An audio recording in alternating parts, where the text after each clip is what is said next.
Vous êtes-vous déjà demandé ce qu'il y avait derrière un site web? Si oui, vous êtes au bon endroit. Avant de commencer à rentrer dans les détails, nous allons considérer qu'un site web est fait de fichiers. Ceux-ci, autres que les images, sont des fichiers HTML, CSS et JavaScript. Il est possible de comparer un site web à un cupcake.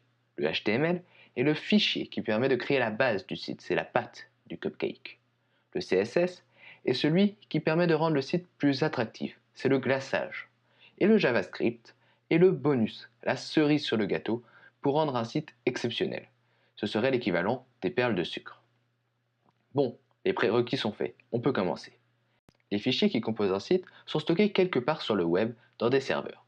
Si vous ne savez pas ce qu'est un serveur, j'ai déjà réalisé une vidéo sur le sujet, il vous faut juste cliquer sur la fiche en haut à droite de votre écran.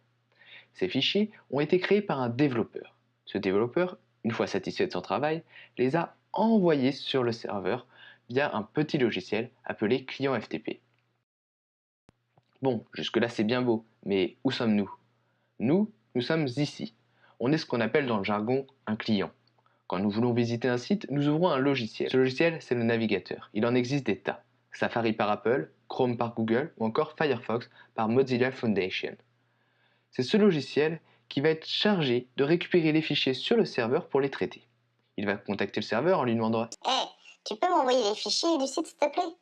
et le serveur va les lui envoyer. Tout cela s'effectue via le protocole HTTP, Hypertext Transfer Protocol, ce qui explique le HTTP dans les URL.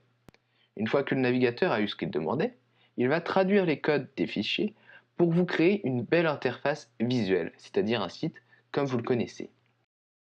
Et voilà, c'est déjà la fin de cette vidéo, vous savez maintenant ce qui se cache derrière un site web.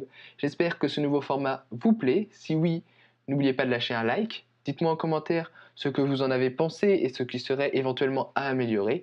Et n'oubliez pas également le partage sur les réseaux sociaux pour faire vivre la chaîne. Et sur ce, à plus!